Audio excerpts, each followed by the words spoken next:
Hey, Econ Kids. This is your Section 12 review. Introduction to oligopolies was the beginning of this one. So as you look at understanding oligopolies, remember interdependence is the key here. That Herfindahl-Hirschman index is on page 75, 73, and 74 of your textbook. Sometimes they would ask that one in a multiple choice.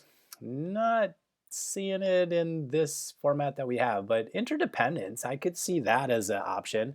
Might be interesting for them to do something with game theory or something like that. Remember, when you look at collusion and competition, etc., oligopolies, collusion is illegal, and oligopolies, there's always incentive to cheat. So that's the big deal with oligopolies. Trying to maintain that collusive agreement is tough because there's going to be somebody out there who's like, boy, I could make more money if I just kind of didn't follow through on what I said I was going to. These things, probably not going to talk about price competition or quantity competition, etc., and trying to limit that. Game theory, I don't know. I could see it. It would be interesting to be putting on this test. Game theory is a fun one usually for the kids. Sometimes it's on there, sometimes it's not. It's been on there fairly often in the past. Remember, you got two firms that are close rivals to each other. They're interdependent decision makers, and what they're going to do is they're going to have a box like this where you got two firms. In this case, you got firms over here, over there, I guess, that are doing either 30 million or 40 million pounds, and then they can make so much profit. The one thing I would say about these in particular, make sure if you are in a row, then you can't jump down. You stay in the one row. If you're in a column, you stay in the one column. So if firm 2 is the one that's made a choice and they're going to produce 30 million pounds, you stay in this column, and then it's up to firm 1 to make a choice between these two rows, right? Don't start going across and doing any sort of subtraction and thinking like, oh, this is a better deal or something like that. Nope, stay in the row or the column that you're in, and then make the choice on the other side.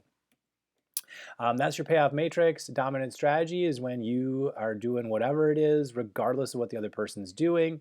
And that Nash equilibrium, easiest place to find it is when there's two dominant strategies. But basically, as long as you will not come off that spot that you're on, you're in a Nash equilibrium. Last year, I think they threw one of these on there, and they actually had it work out with the numbers so that you wouldn't move off of two different boxes, and you actually had a Nash equilibria. So that is a thing. I doubt if they would test it again, but probably good to know. Anyway, we watched Beautiful Mind here. Then we did some Prisoner's Dilemma, where we're talking about Prisoner's Dilemma is always set up so that you get confess, confess.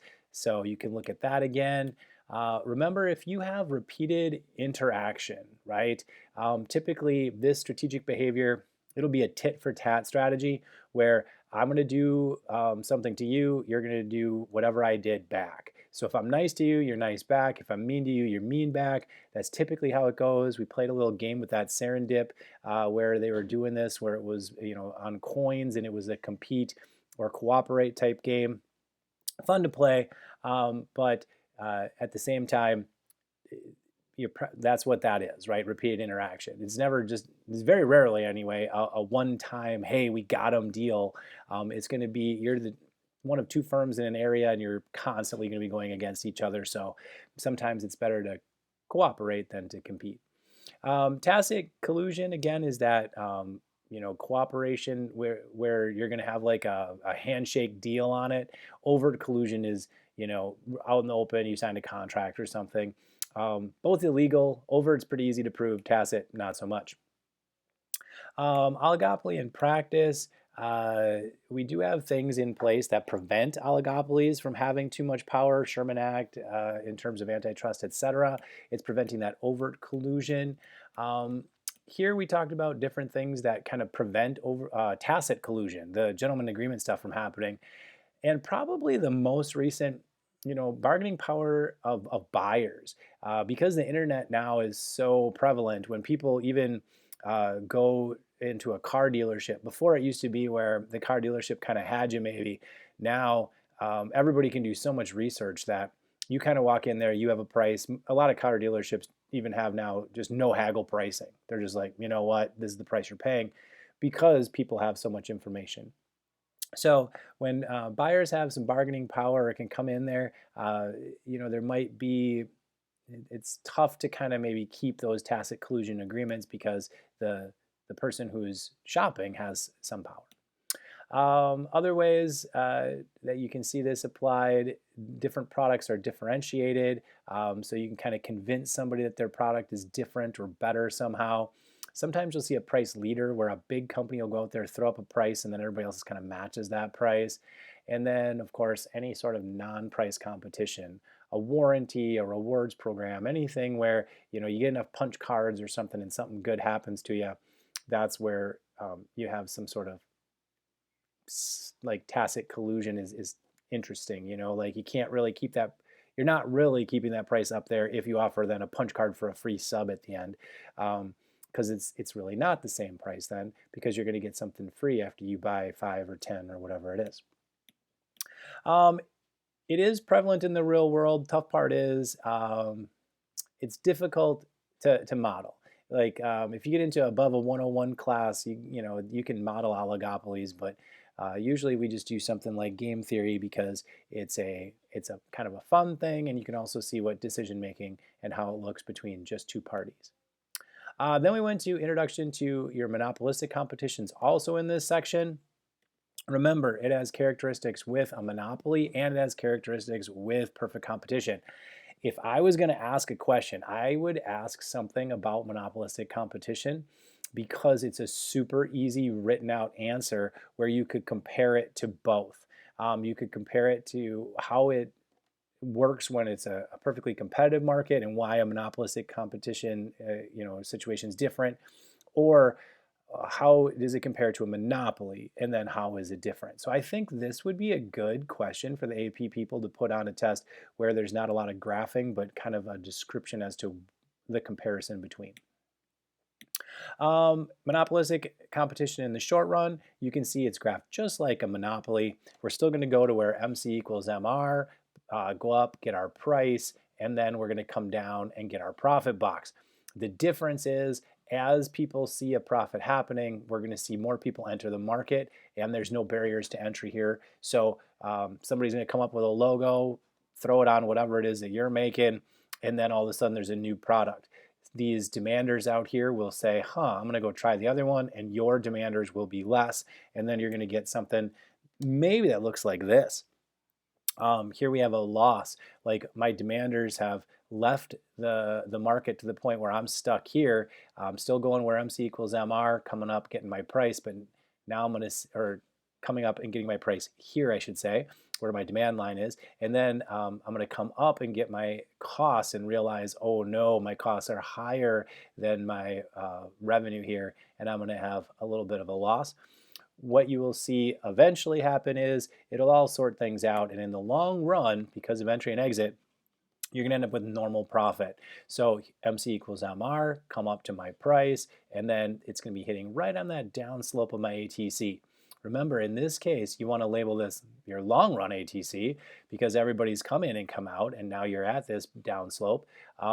Something else they could ask you in this section would be, are you on economies of scale or diseconomies of scale? And you are going to produce in an economy of scale because you are on the down slope of your long run average total cost curve. Normal profit for you. Here's some, again, why I think this could be on the test. All these things are nice little things comparing a monopoly to perfect competition to monopolistic competition. Is it efficient? Nope, but we like it. We like having choices. We like having different things at different price points. We like having different logos. So because of that,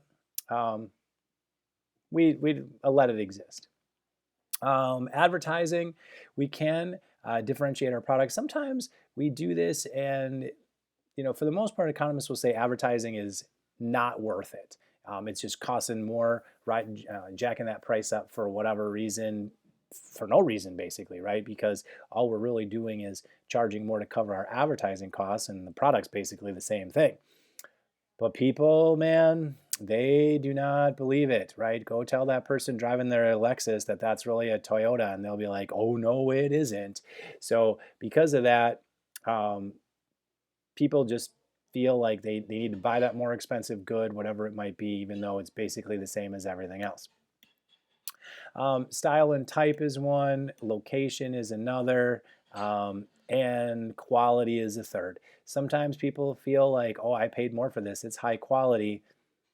Sometimes it is. Oftentimes it's not. It's just more expensive, and the quality is the same as anything else you would have bought. So, is product differentiation efficient? The answer is no. We think it's probably a waste of resources, but at the end of the day, we like it. And if the advertising and having that differentiated product is going to do something like beneficial to consumers. So, for example, if you're way into phones or way into computers or way into trucks, and whatever the ad is giving you some specific information about that product that's going to really separate it from the other one for you, that's good advertising. But if somebody's just dancing around and then eating a bag of Doritos, what is that telling you about their product? Probably nothing. So as you look at it, not efficient, but it is what it is. People still like it. With that being said, section 12, good luck to you on your test for those micro kids still going, and go take the review for those macro kids who are going to take that micro test later on.